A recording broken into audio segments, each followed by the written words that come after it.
Go ahead and get started. So, hi everybody. This is Craig Blanchett, and I'm a health coach. And this is the our Healthy Huddle that we have once a week. It's at from 5:30 to 6 Pacific Standard Time. And so welcome everybody that's here live. It looks like we have 9 or 10 people here, which is awesome. And those of you that are watching it on the replay as well. So welcome.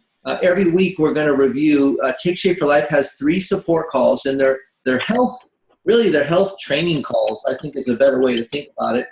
And you can listen in for free to the 3 different calls. You can either listen online, or you can listen live, or you can actually podcast them. And so every week they're a half an hour call, 3 different calls, a half an hour each. And so that's going to teach you about what it really takes, not just to lose weight, but far, far more important than that is once we get our weight off, then what? Well, let's maintain a healthy weight, but even that's not the end of the game. What about living a longer, healthier life? That's really what we're talking about. So these calls help us do that. And then we're doing a chapter review in Dr. A's latest book called Discover Your Optimal Health. And so what that's going to do is it's going to allow us to learn and really awaken the desire for long-term health. And so hopefully that'll be... Hi, I'm here to pick up my son from baseball off at Lightning. Thanks, you too. I'm going to mute you for a second there. And then let's see. So why don't we go ahead and have...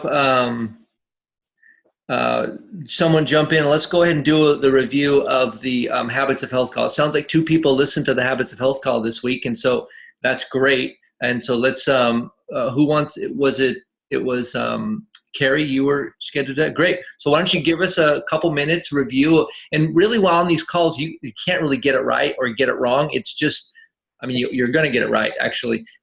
Just tell us, what the call meant to you and kind of how the information gave you something new to think about, or maybe reinforced something that you already knew. So go ahead, Carrie. Welcome. Oh, it was Lydia Wente.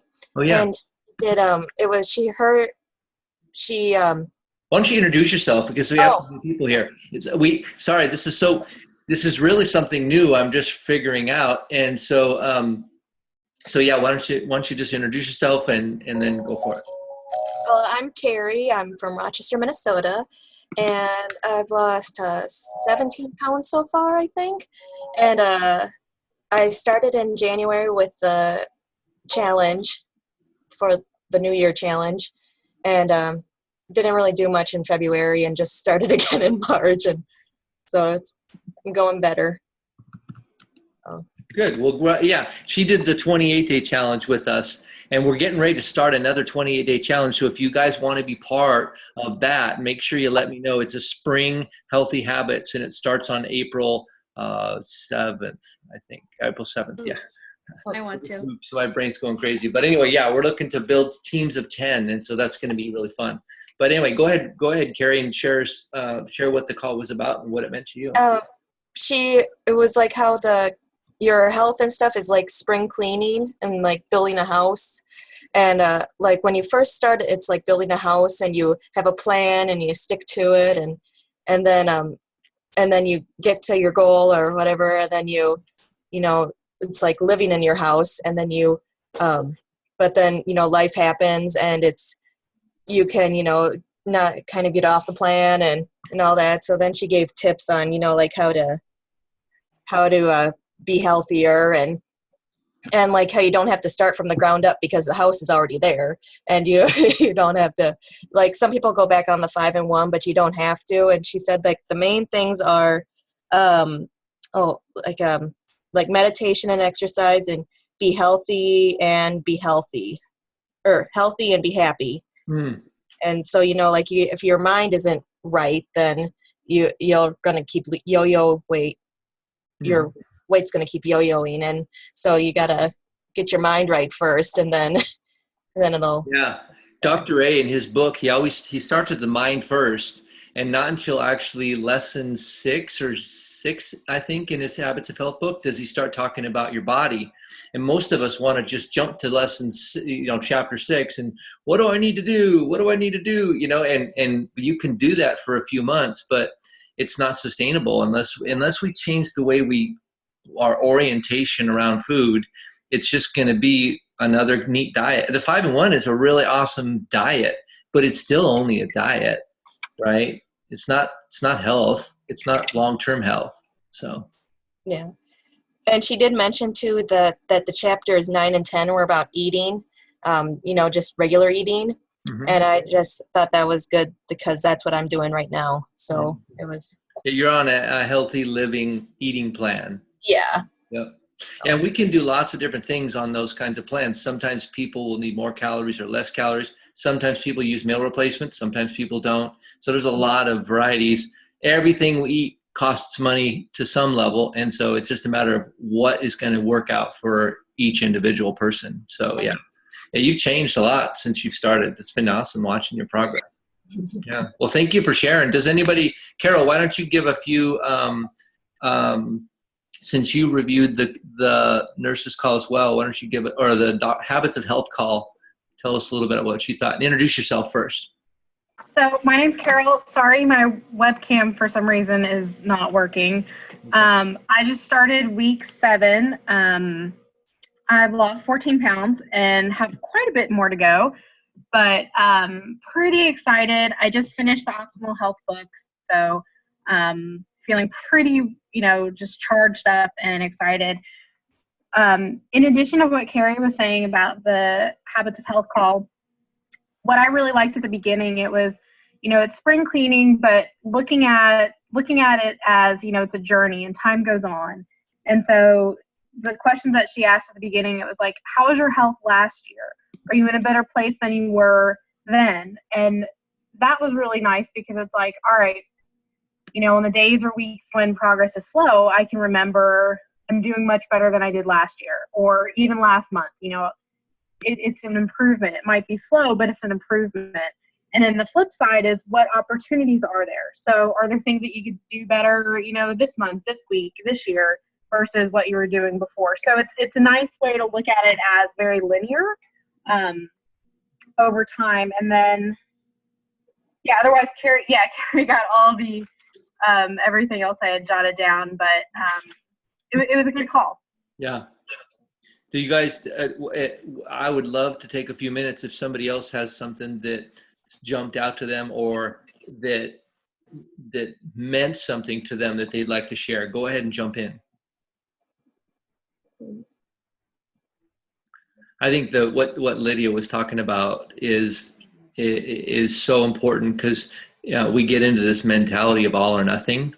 And, I blew it this weekend. Okay, back to the start. And, I always think of it as running a race. And when I start the race and I run 2 or 3 miles into the race, if I stop, I can't go back to the start. Just because I stopped doesn't mean I will start again, but I'm not going to start at the beginning. The beginning is 3 miles behind me. I've learned in this journey, if you first went on a diet or you first lost weight 3 years ago, you don't go back to the beginning because you can't undo those 3 years of memories. And so you just get back in and keep learning. Give yourself a break, just relax and it takes time. This is hard work. So give yourself a break. Anyway, that's what I think that's much more beneficial. You'll get this, just don't quit, and you'll get there. Oh, great. All right. So next, the doctor's call. And I think Melody.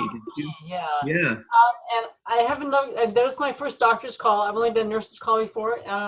And he started talking out about mainly childhood obesity and the statistics about childhood obesity, which are just huge. I won't go over them right now. I mean, the kids, because of the way they eat, kids from birth to 4 are getting amazingly fat in such a short amount of time because of how poorly we feed them. Instead of natural foods, we're giving a lot of processed foods, that kind of thing. And so that was the start of the call. Was about the statistics again. I'm going to go over those, but the rest of the call was when you answered questions. And that was interesting because the callers came and called in, and one of the gals was a coach. Said she had a very overweight client, over 300 pounds, and the gal, she relayed that the woman had all kinds of medical problems. I'm probably like 5 or 6, 7 kind of medical problems. She was taking medication for everything else, and that when it finally came down, she was getting sick on the food, and so she wasn't sure whether she should stop the food or change the regimens or something for the 5-in-1, and it happened that she turned out to be allergic to the soy. And so they blamed it on the soy. And so she stopped the program altogether because it was making her so sick. I mean, the diarrhea, the whatever. And so that was the first call. And that was interesting because I have a friend also who puts more barriers to her losing weight. She's tried everything. Weight Watch, she's done. She tried Medifast, and I can't do that because it has. She found one chemical in the foods. Oh, I can't have that because that makes me sick.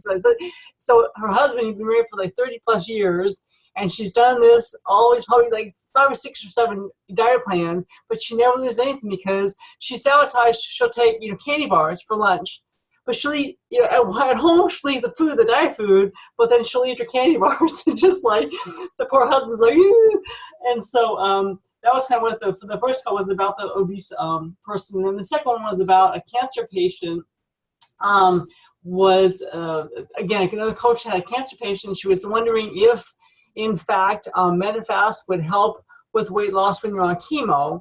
And the doctor talked about the fact that you're on call, the patient's oncologist should kind of be the one to monitor that because I guess Medifast puts you on such a low caloric intake that unless she's being monitored by a doctor, that it could have adverse effects for the chemo patient because because chemo really ravages your body, and so you don't want to overdo it with Medifast on top of everything else. So.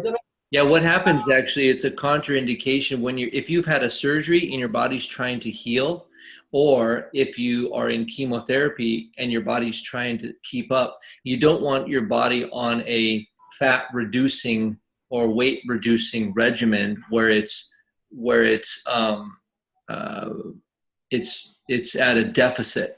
Because you're already at a deficit because of the injury or the cancer or whatever, and so the two deficits end up being a big deal. So what they recommend is our meal replacements are very nutritious. So being on the 5-in-1 is different than just eating the food. You could have the meal replacements mixed within some lean and green meals, and that would be extremely healthy for a person that's recovering from an injury or someone that's going through chemo. You just wouldn't want to be on the 5-in-1 because that changes your metabolism to reduce. Back to the first call about the obesity, and the doctor said that maybe the caloric thing was too low for her because if she's so heavy and is accustomed to taking in a lot of calories a day, then drastically reducing it so much that yes, I'm sure her body had some kind of adverse reaction to that. And he also was saying they could do different things to make it like a 5-in-2 or to adjust the levels to something that she could more accommodate until she could, like I said, I think she wanted a reason to be off it, but she's just stopped. Yeah, a lot of people, I talk to so many people, can you find a good reason to get healthy? Because there's going to be plenty of reasons not to get healthy. I mean, you can find those all day long, but can you find one reason to get healthy and then do it? It's like all that. Awesome. Well, great. Thank you, Melody. Those were all the calls for the call ended. So, awesome. Yeah. So I'm done talking today. Yeah. Good job. I don't talk at all usually. Yeah. So. No, good job, Melody. Thank you for sharing with us. Yep. And so, Katina, I just unmuted you, and so let's jump to the chapter 3. It's called Selling Sickness. And so why don't you introduce yourself and then jump into it, and then we can do a little roundtable discussion. Okay. Yeah. Well, my name is Katina, and I'm from Bellevue, Nebraska, Bellevue is a little south of Omaha. So I've been on the program for a little over a year, 13 months roughly, and I think I'm down like 82 or 83 pounds. So I just want to say that chapter 3 was about selling sickness. It was I was supposed to do chapter 3 in the Optimal Health book, right? Yeah. Uh-huh. Okay, I just want to make sure. So I could talk about either one if you want. So I have to say that this chapter 3 and kind of, Discovering Optimal Health. That's what we're doing. Yep. okay, so chapter 3 in this selling sickness kind of reminds me about what Lydia Winty talked about in the Habits of Health call, because it really is about the healthy choices in life that we need to make. And selling sickness kind of boils down to, are your doctors likely to continue to keep you in an unhealthy state by continuing to prescribe pharmaceutical medications? For instance, we have a $2.3 trillion, we spend $2.3 trillion a year in healthcare. And out of that, $500 billion of that is on pharmaceutical medication. So it makes me wonder, and just like they mentioned, Dr. A mentioned in the chapter, is that we do very little to extend our lives, meaning to prevent or reverse disease. So I know when my doctor said to me last February, or January, I should say, that if you don't change the root problem of this, or fix it, or we get down to it and reverse it, you will always be unhealthy. Doesn't matter how much weight you lose. Mm. He said, so you need to change your habits. And he was the one that actually got me onto the program, and his wife was my coach originally, but I wasn't really learning what I needed to learn. And I knew that, because I think you can remember, Craig, I said to you, I don't feel like I'm learning what I should be learning. Mm-hmm. I didn't even know there were books. Yeah. So, Well, there's a lot of the tools out there. And so, yeah. So, but yeah, well, I'm glad the that you're book, finding what you need now. so, the program itself, the Habits of Health and the Take Shape for Life, there are so many tools available to us. You think about, our coach helps us develop strategies. We learn new skills, and the Habits of Health will help us to sustain a healthy life and to prevent disease. So I know for myself that my focus is on my health and not continuing to stay chronically ill. So that's really what the chapter was about. So, and in my opinion. Yeah, thank you for sharing that. And I love what you said about that we have lots of tools, and your doctor said basically you've got to change your habits. And so the great thing is that you have a program. I mean, Dr. A's book, Habits of Health. I mean, that's everything we're trying to do is change people's habits and transform you from the old you to a new you. And we're all on that journey, I think. So thanks for sharing and doing that chapter review. Who else would had some takeaways from that particular chapter?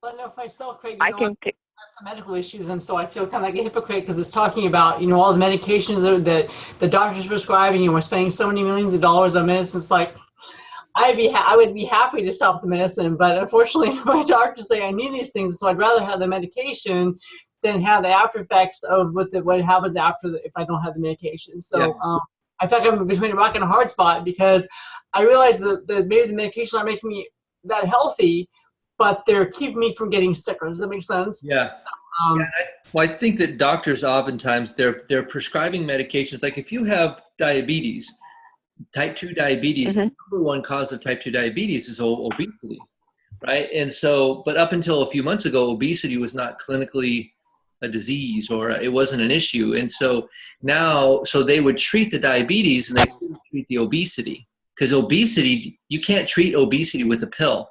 You have to treat obesity with what I hope you guys realize this, what you're doing right now is the most effective thing against obesity. It's connecting with other people that want to get healthy too and want to fight for it. Just being part of this healthy huddle is doing more than any medication could ever do for you.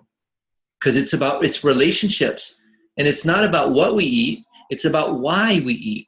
And we eat for emotional reasons, good emotions, bad emotions, excited, stress, all these different things. And so when we start talking about that and we start connecting with other people, we start to build community and we start to learn from other people. And then I'm telling you, this is the most powerful medicine ever invented, and it's relationship. So, Well, and yeah. Craig, I don't think that, she was saying that she's feeling like a rock and a hard place with the medication. I don't think, well, I know so that you don't want to just stop your medications when you start, this, because eventually you will be able to get off it. I mean, my husband was on 17 different medications, type 2 diabetic with an insulin pump. Well, he's not on an insulin pump no more, and down to just one shot a day for his diabetes and a diabetic pill, just one in morning and one at night. So he's not taking 17 medications anymore. And it's because he worked on getting his body healthy. And then the doctor kept monitoring him and said, you don't need this no more. You don't need this no more. Keep doing what you're doing. So, I mean, you may get off of your medication, and, wean off of it. So, yeah. The likelihood as you get your body healthy, one of the things that the meal replacements that we use is it's got super nutrition in 100-calorie form. And so, and then you're taking, it's like you're taking super high nutrition every 2 to 3 hours throughout the day. So your body doesn't get it all in one meal, and then you don't nourish your body the rest of the day. And that can happen with regular store-bought grocery, even Whole Foods. You might have one really big meal, but then the rest of the day you may not eat very much, or you eat something doesn't have a lot of nutrients in it or varieties. But with the meal replacements, there's 24 vitamins and minerals in every meal replacement for 100 calories, and then eat them every 2 to 3 hours. And so your body's getting an amazing amount of nutrients and nourishment. And so your body starts to heal. And then when you hit your goal weight, whatever long that takes, I still use the meal replacements as really good, nutritious, healthy snacks that are super easy for me. And so, again, as your body starts to heal itself and starts to get what it needs, it starts to come back in balance. And then the needs for those medications oftentimes goes away or reduces. The biggest cause of disease is obesity in today's world. And so if we deal with the reason why people are obese, and not just trying to give them a medication or send them to a nutritionist to tell them how to eat, I just don't think those things work much at all. I mean, I know lots of people who saw a nutritionist and they know what to eat. Do you think that people that smoke don't know that smoking is dangerous? So telling someone that smoking is not good for you, how come people still smoke? Come on, you should know this. Just stop it. Right. Maybe there's something more going on there. Maybe there's an emotional component, so. Well, we also have to look at, Yeah. like pharmaceuticals in the factor that even people who have chronic knee pain or chronic hip pain, and it's because they're 150 or 200 pounds overweight, and how many aspirins a day or anti-inflammatory medications. I come from a healthcare industry, so I work for I work for the pharmacy side of our academic institution at the university. And then before that, I was with our cardiology department. So I think I've seen the worst of the worst when it comes to cardiology and heart transplant. But it's like a ripple effect. How did you get to where you are? While there are some instances, and maybe more so than obesity, where you have to take your medication, you don't have a choice. I have thyroid disorder. It has nothing to do with my obesity. Right. My obesity is a component of the thyroid problem, but I know now, after losing 80-some pounds, it's not the only reason. But I still have to take my thyroid medicine every day. I don't get that choice. Yeah. But there are diseases, there are things that, illnesses that we can cure on our own by eating healthy, making the right choices, and getting to that point in our life where we don't need those certain types of pharmaceutical drugs, or to see your doctor every couple of weeks because you can't seem to get over something. Just like when you think of smoking, do you know that more sinus infections are created because of cigarette smoke? than a cold. Wow. Do the research. It's there. You know, so it is. It's about getting out of that disease habit, or, you know, just getting away from it. I know for myself, I guess I'm fortunate to have lived in that healthcare industry, you know, to be a part of that healthcare industry, to have an understanding of, you know, the deeper side of things, and only wishing I had done this for myself 15 years ago. Sure. No, I agree. So, well, excellent, guys. Thank you so much for everyone that participated. I'd love to have 3 new people jump in. And Okay. hey, Bob. I just jumped in. Yeah, glad you're here. So next week, we're going to do chapter 4 in Discovery Optimal Health. So the assignment for this week is everybody to read chapter 4. And what I'd love for next week is not specifically assign the chapter to anybody, but have you read the chapter and then maybe highlight 3 things and write those things down and just share those 3 things with us, so everybody that attends can share at least one highlight or one thing to talk about. And that way we're having more people participate. And then the calls, I'm happy to have those, someone take the responsibility to make sure we actually covered the 3 calls.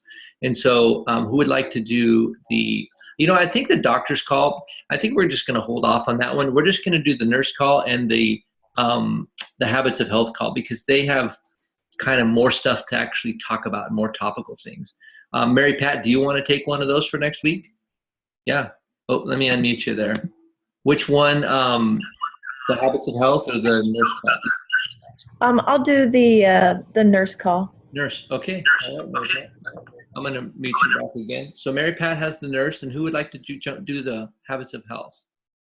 I'll do the habits of health. You will? Okay. All right. You know what, Melody, because since you shared this week, let's let Gina That's fine. No, that's good. I appreciate you jumping in. I love that. And go ahead and listen to it. I was trying to add to the conversation. That's fine. Yeah. No, it's good. I'll share. Yeah. Well, yeah, go ahethen and listen to them, and then you can share as well. But Gina, what have you do habits of health, and Mary Pat's going to do nurse. Okay. And then we'll all read chapter 4, and I will see you same time next week. And I might have an office together by then. Right now, it's a bare bookshelf. So we'll see you guys. All right, guys. Thanks so much for joining us.